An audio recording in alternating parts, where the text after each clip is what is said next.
तर तेलाच्या बाजारात ना सध्या काहीतरी खूप मोठं घडतंय आणि याचे परिणाम थेट आपल्या सगळ्यांच्या आयुष्यावर होऊ शकतात. चला जरा सोप्या भाषेत समजून घेऊया की ही आकडेवारी नक्की काय सांगतेय आणि पुढे काय वाढून ठेवलंय.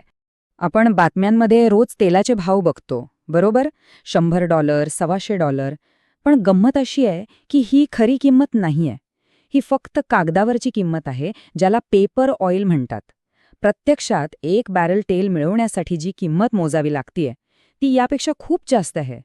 आणि ही जी तफावत आहे ना, ती काही थोडी थोडकी नाही, तब्बल $35ची आहे.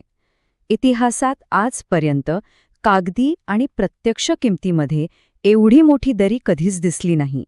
मग प्रश्न हाच आहे की असं का होतंय? यामागे नेमकं काय रहस्य आहे? चला तेच उलगडूया.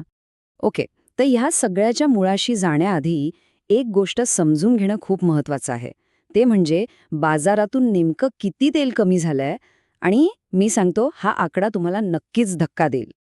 विचार करा, आपलं अख्खं जग म्हणजे आपली वाहनं, आपले कारखाने, सगळं काही दररोज तब्बल 100 दशलक्ष बॅरल तेलावर चालतं. हो, रोजच्या रोज 100 दशलक्ष बॅरल्स. आता खरा बॉम्ब इथे आहे. या 100 दशलक्ष बॅरल्सपैकी तब्बल 13 दशलक्ष बॅरल्स रोज बाजारातून गायब आहेत. म्हणजे त्यांचा पुरवठा पूर्णपणे थांबलाय.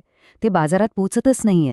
आणि हा रोजचा 13 दशलक्षाचा तुटवडा इतका वाढत गेलाय की आतापर्यंत तब्बल 780 दशलक्ष बॅरल्स तेल बाजारातून नाहीसं झाले. विचार करा, केवढा प्रचंड आकडा आहे हा. आता तुम्हाला वाटेल की 780 दशलक्ष बॅरल्स म्हणजे किती? तर एक सोपं उदाहरण देतो. अमेरिकेचा जो संपूर्ण आपत्कालीन तेलसाठा आहे ना, त्याच्यात जवळपास दुप्पट तेल आपण काही महिन्यात गमावून बसलो आहोत.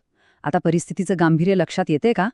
आणि हे सगळं काही भविष्यात घडणार आहे असं अजिबात समजू नका.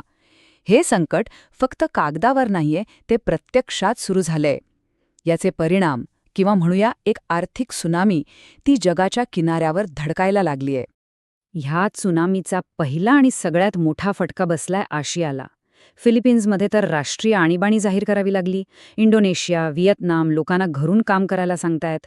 थायलंडचा मत्स्यव्यवसाय बंद पडतोय. जपानमध्ये बस फेरी सेवा कमी केल्या जातात. आणि भारतात व्यावसायिक LPGचा पुरवठा थांबवला गेलाय. म्हणजे परिस्थिती हाताबाहेर जातेय. ही लाट आशियात थांबलेली नाही. ती आता आफ्रिका, ऑस्ट्रेलिया आणि युरोपमध्येही पोचलीय. आफ्रिकेत पेट्रोलमध्ये भेसळ करून पुरवठा वाढवण्याचा प्रयत्न होतोय.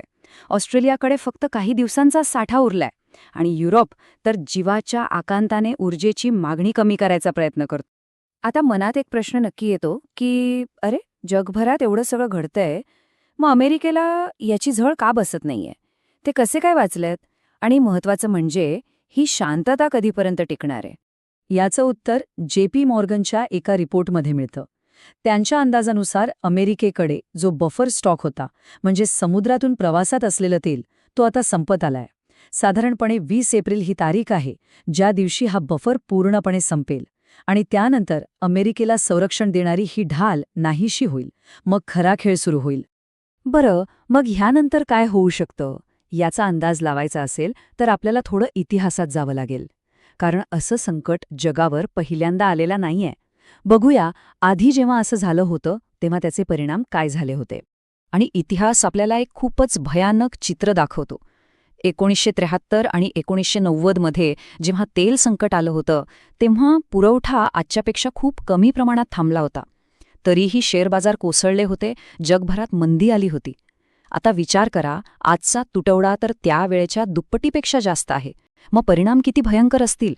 म्हणूनच एक गोष्ट लक्षात घ्या, हा फक्त पेट्रोल डिझेल महाग होण्याचा प्रश्न नाहीये. हे संकट त्यापेक्षा खूप खूप मोठं आहे. याचे परिणाम आपल्या दैनंदिन जीवनाच्या प्रत्येक पैलूवर होणार आहेत. ते कसं? कारण ज्या होर्मुझच्या सामुद्रधुनीतून तेलाचा पुरवठा थांबलाय, तिथूनच नैसर्गिक वायूचाही पुरवठा होतो. नैसर्गिक वायू लागतो खतं बनवण्यासाठी. आता वायू नाही तर खतं महाग. आणि खतं महाग झाली की त्याचा थेट परिणाम आपल्या ताटातल्या भाकरीवर होतो. म्हणजे अन्नधान्याच्या किमती गगनाला भिडणार हे नक्की. तर या सगळ्यामुळे आपण एका निर्णायक क्षणी येऊन पोचलो आहोत. एका बाजूला आहे कागदी बाजार, जो सगळं अलबेल असल्याचं दाखवतोय, आणि दुसऱ्या बाजूला आहे जमिनीवरचं वास्तव, जिथे तेल संपत आलंय. आणि आता या दोन्हींमध्ये एक जबरदस्त टक्कर होणार आहे. सध्या होतंय काय की पेपर ऑइलच्या माध्यमातून कुणीतरी बाजाराला कृत्रिमरित्या शांत ठेवतंय. भविष्यात स्वस्त तेल देऊ अशी खोटी वचनं दिली जातायत. यामुळे शेअर बाजार तर शांत आहे, पण दुसरीकडे प्रत्यक्षातलं तेल वेगाने संपतंय. हा एक प्रकारचा भ्रम आहे. पण हा भ्रम किती दिवस टिकणार? जसं क्रिस मार्टिन्सन म्हणतात, तुम्ही कागदावर कितीही आकडे छापा, पण तुम्ही प्रत्यक्ष अणू छापू शकत नाही. म्हणजे तुम्ही कागदी करार कितीही करा, पण जेव्हा प्रत्यक्ष तेलच नसेल तर ते देणार कुठून? तो क्षण आता जवळ येतोय. सगळी आकडेवारी एकच दिशेने बोट दाखवतेय. तो क्षण खूप जवळ आलाय, जेव्हा हा कागदी बाजाराचा फुगा फुटेल आणि वास्तवाची खरी किंमत सगळ्यांना चुकवावी लागेल. आता प्रश्न हा उरलेला नाहीये की हे घडेल की नाही. प्रश्न फक्त एकच आहे, कधी? आणि सर्व संकेत सांगतायत खूप लवकर.